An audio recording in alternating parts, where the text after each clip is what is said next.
यह राजभाषा से संबंधित अध्ययन के वीडियो में सबसे प्रथम पाठ है। हमने राजभाषा के अध्ययन पर कुल 5 पाठ बनाए हैं। इसमें से प्रथम पाठ में राजभाषा के परिचय और संक्षिप्त संवैधानिक विश्लेषण करेंगे। पार्ट 2 में राजभाषा अधिनियम 1963 का अध्ययन करेंगे। पार्ट 3 में राजभाषा नियम 1976 का अध्ययन करेंगे। पार्ट 4 में राजभाषा के लिए प्रोत्साहन योजना का अध्ययन करेंगे और सबसे लास्ट में उपरोक्त अध्ययनों के बाद जो ऑब्जेक्टिव प्रश्न उत्तर बनेगा उसे हम अध्ययन करेंगे। इसमें लगभग 250 प्रश्नोत्तर बने हैं, उसका अध्ययन करेंगे।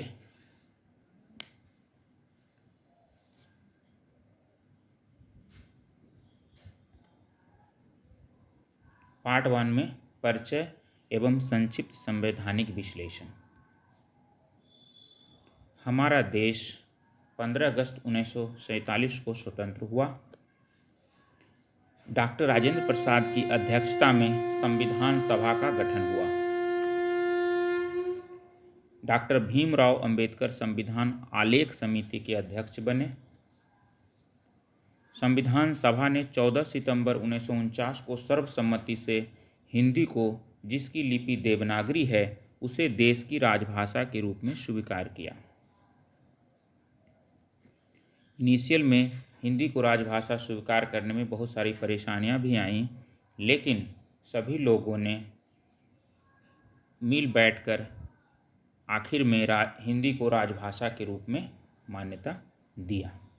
राजभाषा का शाब्दिक अर्थ राजकाज का भाषा होता है। किसी व्यक्ति द्वारा अपने क्षेत्र या जहाँ वह जन्म लिया है या प्रथम उसने जो बोलचाल में भाषा सीखी है वह उसकी मातृभाषा कहलाती है। राष्ट्रभाषा का तात्पर्य किसी देश की उस भाषा से है जिसे संविधान द्वारा उस देश का राष्ट्रभाषा के रूप में संवैधानिक दर्जा दिया गया है। संविधान सभा द्वारा हिंदी को 14 सितंबर 1949 को राजभाषा के रूप में सर्वसम्मति से स्वीकार किया गया। इसी के उपलक्ष्य में 14 सितंबर को राष्ट्रीय हिंदी दिवस के रूप में मनाया जाता है।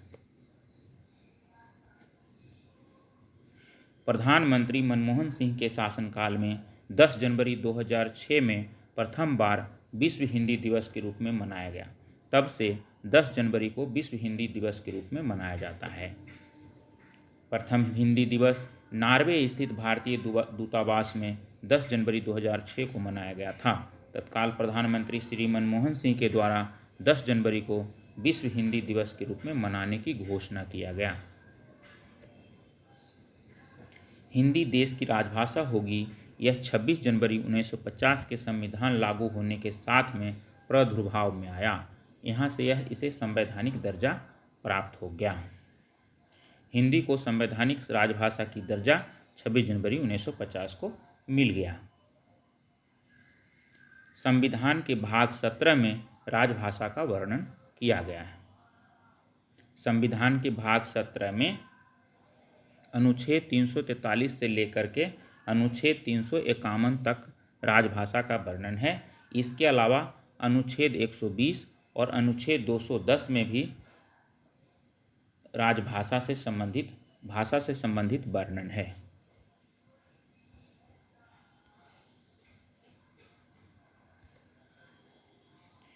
किसी भी देश का एक राजभाषा होता है, एक राष्ट्रभाषा होती है। अपने देश भारत का राजभाषा हिंदी है, परंतु कोई राष्ट्रभाषा नहीं है। हमारे देश में अभी किसी भी भाषा को राष्ट्रभाषा के रूप में संवैधानिक दर्जा प्राप्त नहीं हुआ है। संविधान के अनुच्छेद 120 में संसद में प्रयोग की जाने वाली भाषा का वर्णन है। अनुच्छेद 120 का 2 भाग हैं।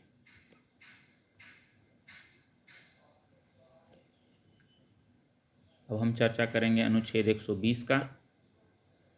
अनुच्छेद 120 में ऐसा कहा गया है कि संविधान लागू होने के 15 वर्ष तक संसद में कार्य हिंदी या अंग्रेजी में होगा। यदि कोई संशोधन नहीं होता है तो 15 वर्ष बाद अंग्रेजी का प्रयोग नहीं होगा। इसी में संसद के लोकसभा अध्यक्ष और राज्यसभा अध्यक्ष या उस रूप में कार्यरत व्यक्ति को यह अधिकार दिया गया है कि किसी सदस्य को अन्य भाषाओं में भी अभिव्यक्ति करने की अनुज्ञा दे सकें। अगर कोई व्यक्ति राज्यसभा या लोकसभा का सदस्य हिंदी या अंग्रेजी में अपनी अभिव्यक्ति नहीं दे सकता है तो वह अध्यक्ष को यह प्रतिवेदन दे सकता है, आवेदन दे सकता है कि वह अपनी अभिव्यक्ति अपनी मातृभाषा में करना चाहता है, तो राज्यसभा अध्यक्ष और लोकसभा अध्यक्ष उसकी अनुमति दे सकते हैं। अनुच्छेद 210। अनुच्छेद 210 में राज्य विधानमंडल में जो कार्य किया जाएगा उसके भाषा के बारे में जिक्र है। राज्य विधानमंडल में कार्य अंग्रेजी या हिंदी या प्रादेशिक राजभाषा या अन्य भाषा को अधिकृत किया जा सकेगा। यदि संशोधन न हो तो 15 वर्ष बाद अंग्रेजी का प्रयोग नहीं होगा। इसमें से बताया गया है कि हिमाचल प्रदेश, मणिपुर और मेघालय और त्रिपुरा, इन 4 राज्यों के लिए ये जो समय सीमा है 25 वर्ष है, जबकि अरुणाचल प्रदेश, गोवा और मिजोरम के लिए यह अवधि 40 वर्ष का होगा। इसमें भी विधानमंडल के प्रमुख को यह अधिकार दिया गया है कि सदस्य को उसके मातृभाषा में अभिव्यक्ति करने का अनुज्ञा दे सके। अनुच्छेद 343। अनुच्छेद 343 में संघ की राजभाषा का वर्णन है। संघ की राजभाषा हिंदी और लिपि देवनागरी होगा और भारतीय अंकों का अंतर्राष्ट्रीय रूप होगा। इसमें भी ये वर्णित है, परंतु 15 वर्ष तक अंग्रेजी का प्रयोग होगा जहां पहले से अंग्रेजी का प्रयोग हो रहा है। संशोधन के द्वारा इसकी समय सीमा को भी बढ़ाया जा सकेगा।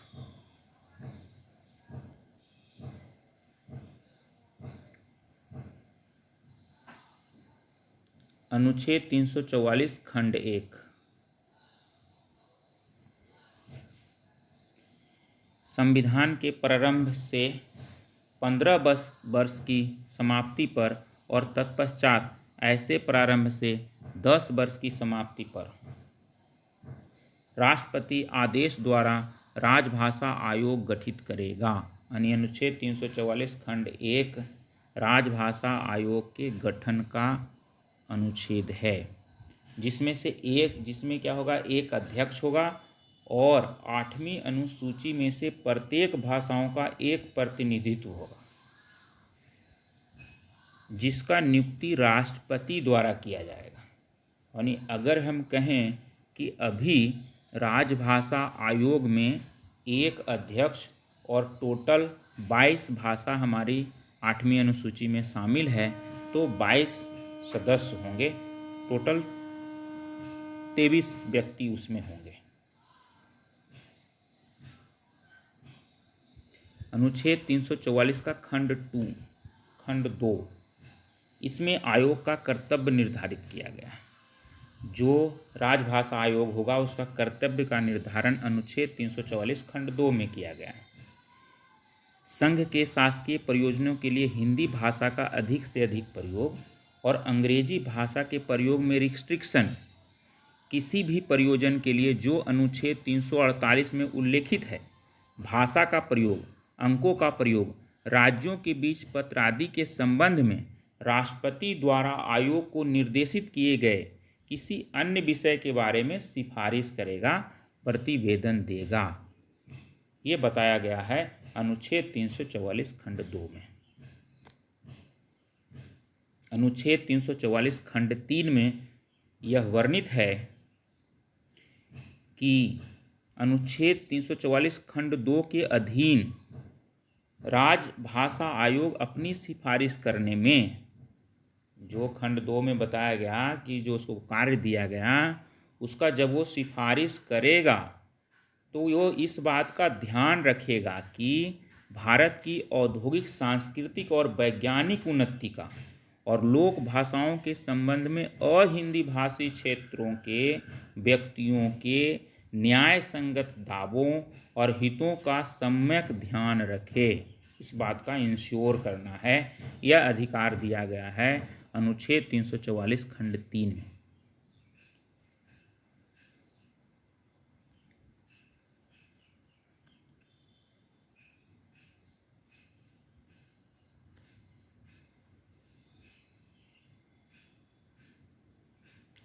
अनुच्छेद 344 खंड 4,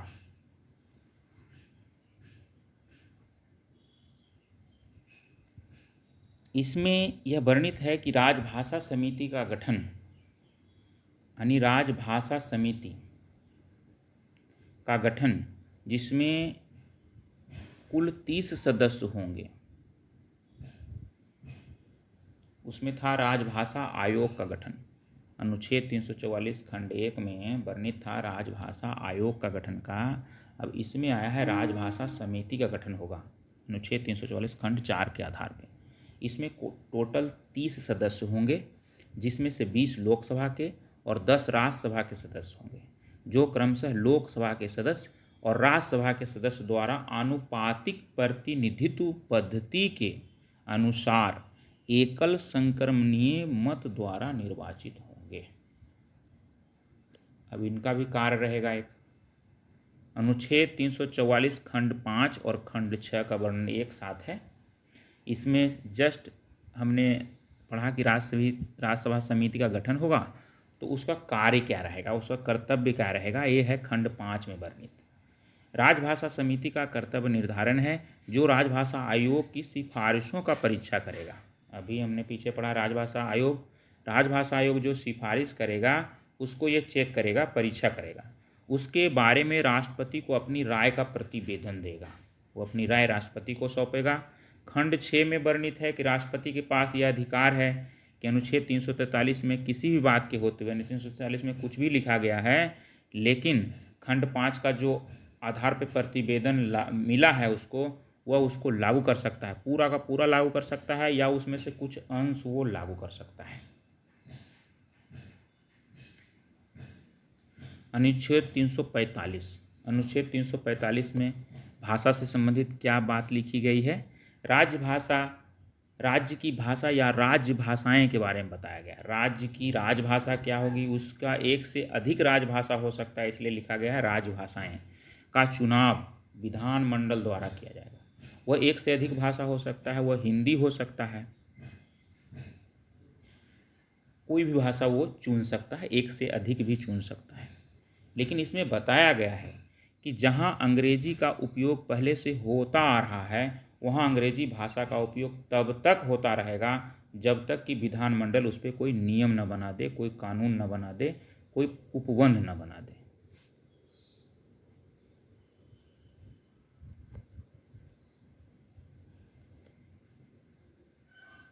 अनुच्छेद 346 में क्या वर्णित है वो देख लेते हैं।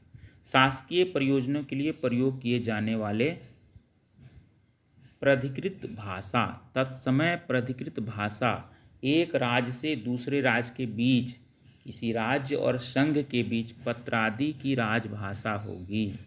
जिस समय वो तत्समय मतलब जिस समय जिस भाषा का उसमें पत्र और उसके लिए प्रायोजित किया गया है, उसी भाषा का उपयोग होगा। लेकिन यदि कोई दो राज्य आपस में निश्चय कर लेता है कि उनके बीच की पत्र आदि की भाषा हिंदी होगी, तो उस भाषा का हम प्रयोग कर सकते हैं, हिंदी का प्रयोग कर सकते हैं। अनुच्छेद 347 में क्या वर्णित है? इस उपबंध के आधार पर किसी राज्य की जनसंख्या, देखिए ये भी है, जो मतभेद था उसे दूर करने के लिए एक और उपबंध लगाया गया, एक और अनुच्छेद जोड़ा गया, वो है 347। इसमें बताया गया कि किसी राज्य में अगर कोई जनसंख्या है उस भाग में अगर कोई अलग भाषा बोली जाती है, अगर वहाँ का जनसामान्य चाहता है कि उसके भाषा को भी राज्य में जगह मिले, शासकीय कार्यों में जगह मिले, तो वह राष्ट्रपति को अनुरोध कर सकता है, और राष्ट्रपति को यह अधिकार है कि उसके भाषा को राज्य के शासकीय कार्यों में स्थान जगह दिला सके।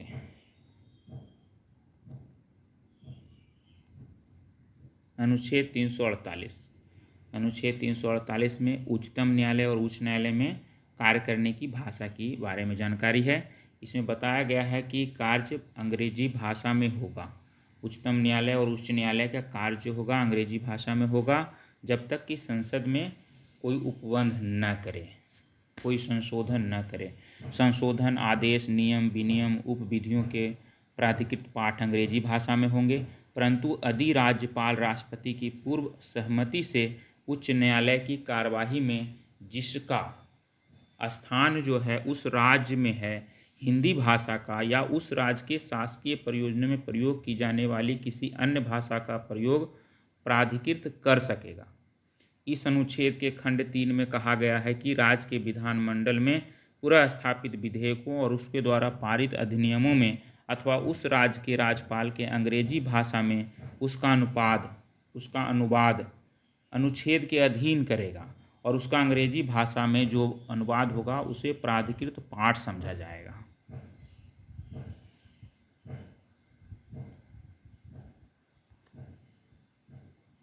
अनुच्छेद 349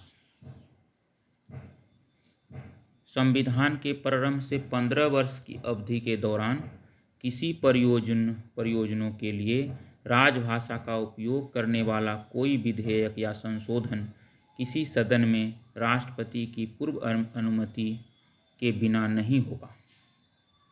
इसमें स्पष्ट लिखा है 349 में कि संविधान के प्रारंभ से 15 अवधि के दौरान अगर कोई विधेयक या संशोधन लाया जाता है तो बिना राष्ट्रपति के अनुमति के नहीं होगा। और राष्ट्रपति जो है अनुच्छेद 344 के खंड 1 और 4 के अधीन जो गठित आयोग था और जो समिति था उसके सिफारिश के आधार पर ही संशोधन या विधेयक की मंजूरी देगा, अन्यथा वो मंजूरी नहीं देगा। ये 349 में वर्णित है।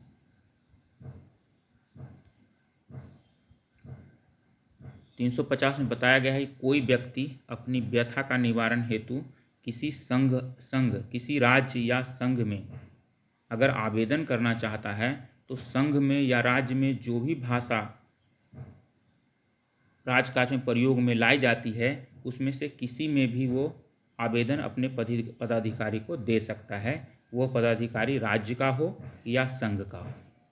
इसमें यह भी वर्णित है कि भाषाई आधार पर जो अल्पसंख्यक वर्ग हैं उनके लिए एक विशेष अधिकारी की नियुक्ति राष्ट्रपति द्वारा की जाएगी, तथा यह भी वर्णित है कि भाषाई अल्पसंख्यक वर्गों के बच्चों के लिए शिक्षा के प्राथमिक स्तर पर मातृभाषा में शिक्षा प्राप्त करने की सुविधाओं का व्यवस्था की जाए।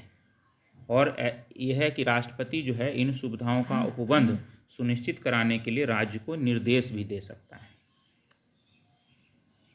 अनुच्छेद 351 इसमें हिंदी का प्रचार प्रसार और उसके विकास का वर्णन है। भाषा के विकास के लिए शब्द भंडार, जैसे उसमें सबसे बड़ा जो दिक्कत था कि अगर सब जगह हम हिंदी को लागू करते हैं तो बहुत सारे टेक्निकल्स वर्ड हैं, बहुत सारे जो यूज में वर्ड हैं वो हिंदी में किस तरह आएंगे उस पर बहुत मतभेद था। तो इसमें यही बताया गया है कि लगातार जो है हिंदी भाषा का प्रसार होता रहे और उनके शब्द भंडार का वृद्धि हो सके।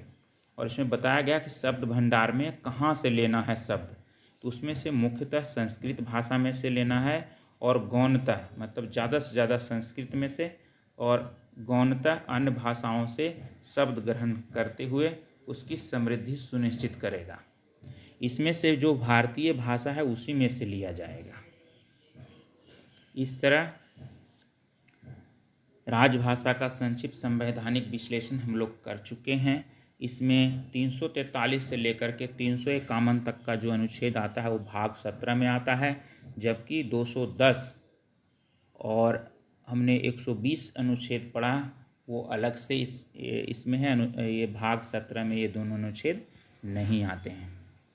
टोटल 9 अनुच्छेद आते हैं, 343, 344, 345, 346, 347, 348, 349, 350, 351।